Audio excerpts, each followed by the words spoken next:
Hi friends, welcome back to NEO IAS Prelims 2019 last lab. So far, we have been going through polity and governance starting from January 2018. So that was a new program launched by NEO IAS, and thanks for your support and feedback. I hope things are working well for all of you. And if you could hear these videos repeatedly, that will definitely be repeated revisions for you. And even while you are doing something else like walking or doing exercise or doing some work, you can even listen to the audio. So before wasting much time, we can start our session. So we'll start with Stree Swabhiman initiative. The Ministry of Electronics and Information Technology has launched Stree Swabhiman initiative, and its aim is to create a sustainable model for providing adolescent girls and women. They have to be provided an access to affordable sanitary products, and this is done by leveraging common service centers or CSCs. And its purpose is to improve awareness on menstrual health and hygiene of women, and thus it helps to protect the dignity and rights of women. Also, under this initiative, semi-automatic and manual sanitary napkin manufacturing units will be set up at CSCs or the common service centers. So, since I have mentioned about the common service centers, you will be thinking what they are. The common service centers are actually ICT enabled. ICT means information and communication technology. So, the common service centers are ICT enabled front-end service delivery points, and these are at the village level. Okay, so these are at the village level for delivery of government and even private services. Also, they are a strategic cornerstone of the Digital India program. They are the access points for delivery of various electronic services to the villages in India. So that's why I said they are at the village level for delivery of government and even private services. So now comes the Atal Pension Yojana. So why we are discussing the Atal Pension Yojana is because the Finance Ministry has relaxed norms of this Atal Pension Yojana for allowing small finance banks and even the payment banks for offering the Atal Pension Yojana distribution. That means they can even distribute the pensions. This move, which means allowing small finance banks and payment banks, this is expected to help expand the coverage of the scheme, because more people will be able to get the benefits of this Pension Yojana and even strengthen the existing channels of this Pension Yojana distribution. So that is the reason why it came into news, and we will discuss more about Atal Pension Yojana. Atal Pension Yojana, this was previously known as Swabhiman Yojana. So this is a government-backed pension scheme in India, and an important thing is that this is targeted at the unorganized sector. And the Atal Pension Yojana was mentioned in the budget of 2015. So I already said that the Atal Pension Yojana was previously known as the Swabhiman Yojana. The Swabhiman Yojana was also a government-backed pension scheme that was also targeted at the unorganized sector in India. And this was applicable to all citizens in the unorganized sector, those who joined the National Pension Scheme. Okay, and the National Pension Scheme is administered by the Pension Fund Regulatory and Development Authority. So the Swabhiman Yojana has been replaced with the Atal Pension Yojana, and in this Atal Pension Yojana, the all subscribing workers below the age of 40, they are eligible for pension of up to 5,000 per month on attainment of 60 years of age. So those are the details of Atal Pension Yojana, just mentioned for your knowledge. Now we have Bharat Ke Veer Anthem. The Ministry of Home Affairs has launched official anthem for Bharat Ke Veer, and this was sung and composed by singer Kailash Kher. Bharat Ke Veer, it is actually an initiative with a corpus fund to help the families of paramilitary troopers who were killed in the line of duty. And so far it has raised 12.93 crores for the kin of paramilitary personnel who were killed in the line of duty. Next we have Liveability Index. The Ministry of Housing and Urban Affairs has launched the Liveability Index to rate the Indian cities. This Liveability Index, it is actually a tool that aims to measure quality of life in 99 smart cities of India. Not just that, plus the capital cities of India, and those cities with a population of over 1 million. And an important point to be noted regarding the topic is that it will be funded by the World Bank. So regarding the index, Pune, Navi Mumbai and Greater Mumbai from Maharashtra, they were ranked as India's 3 most livable places. on the inaugural index, which means the government's first ease of living index. And in that index, the national capital of Delhi came at 65th place. And out of the total 111 cities which were considered for the index, Delhi came at 65th place. And another point is that Kolkata, one of the metro cities of India, Kolkata, it did not participate in the survey. And this is the first ever exercise undertaken by the ministry to rank the country's major cities. And this ranking was done on the basis of 4 parameters of ease of living. And those 4 parameters are governance, social, economic and physical infrastructure. So, these are the main points regarding the topic. Now, the next topic is Saksham 2018. The Petroleum Conservation Research Association, or the PCRA, which comes under the Ministry of Petroleum and Natural Gas, this PCRA has launched Saksham 2018. Actually, this Saksham stands for Samrakshan Kshamata Mahotsav. And this is an annual flagship event of PCRA, or the Petroleum Conservation Research Association, with the active involvement of oil and gas PSUs along with other stakeholders. So, the other stakeholders could be various state governments. So, it is an annual event organized by the Petroleum Conservation Research Association, and Saksham stands for Samrakshan Kshamata Mahotsav. And why it is done? This is done for creating focused attention on fuel conservation. So, when you hear about Saksham 2018, the first thing to be remembered is fuel conservation. It is done for creating awareness on people about fuel conservation.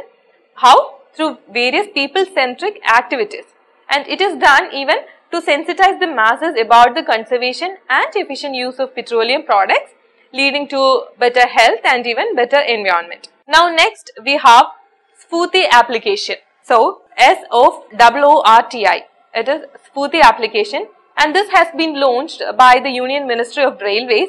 SFOORTI actually stands for Smart Fleet Operation Optimization and Real-Time Information.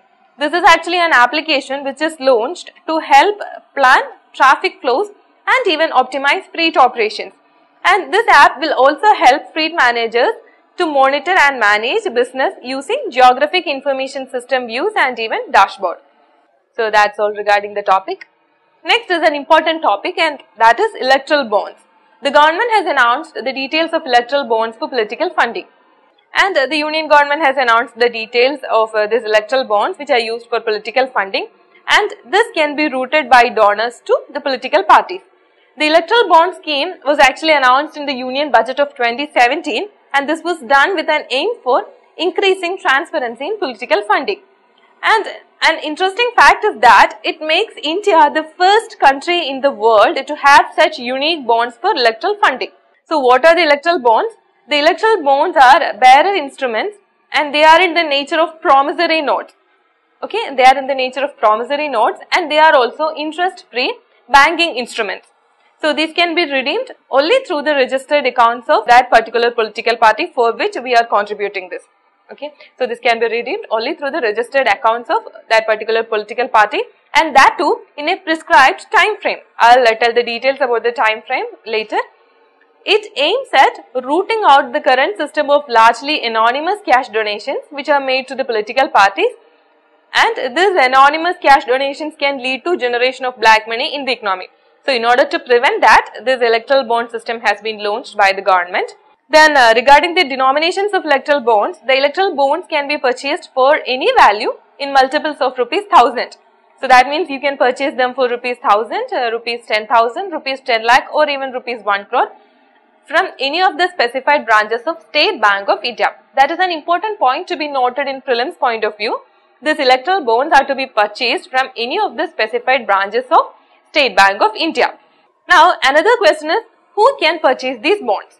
Is everyone eligible to purchase these bonds? A citizen of India or a body incorporated in India, they will be eligible to purchase the bond.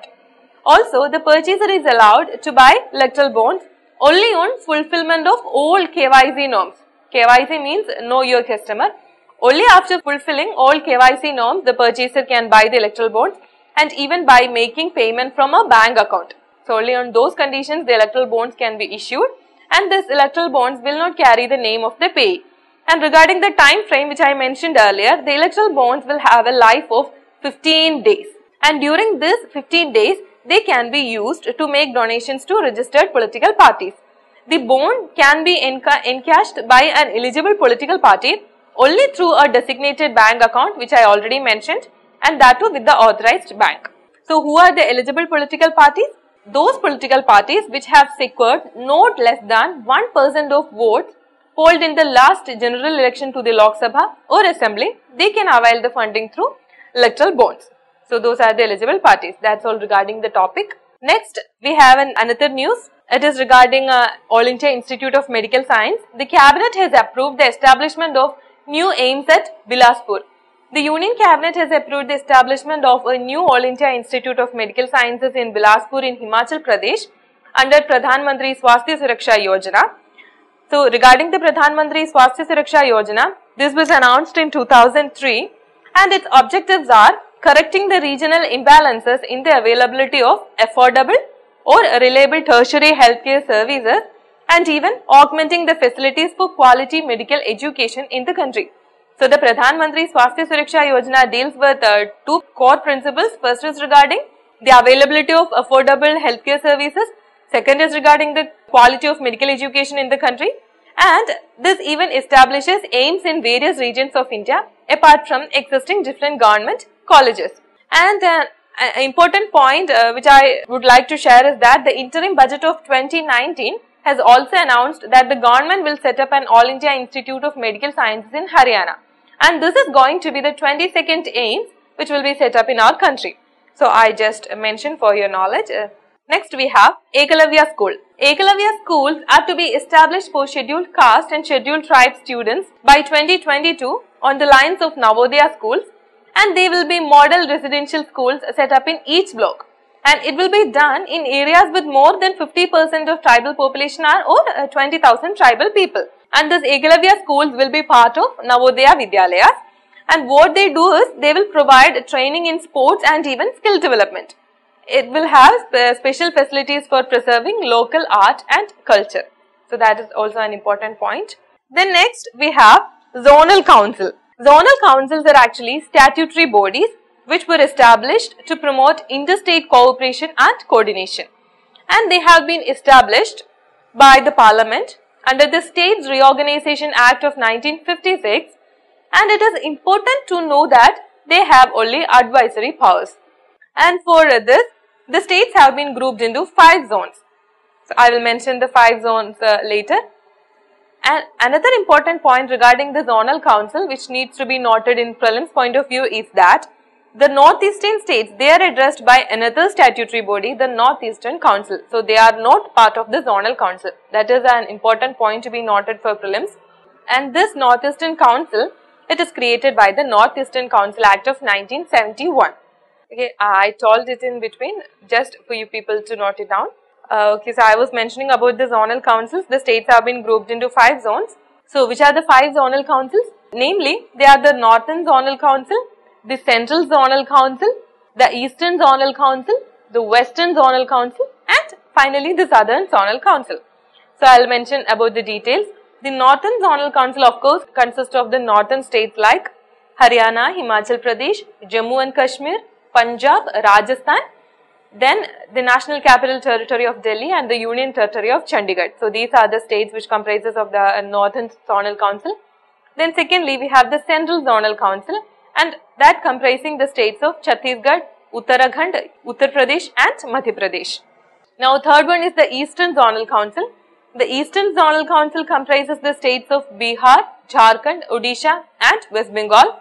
The Western Zonal Council comprising the states of Goa, Gujarat, Maharashtra and even the Union Territories of Daman and Diu and Dadra and Nagar Haveli. And finally, the Southern Zonal Council comprises the southern states like Andhra Pradesh, Telangana, Karnataka, Kerala, Tamil Nadu and the Union Territory of Puducherry. So, from this you can understand that not just states are members in zonal councils but even the union territories. So, I already mentioned zonal councils are statutory bodies.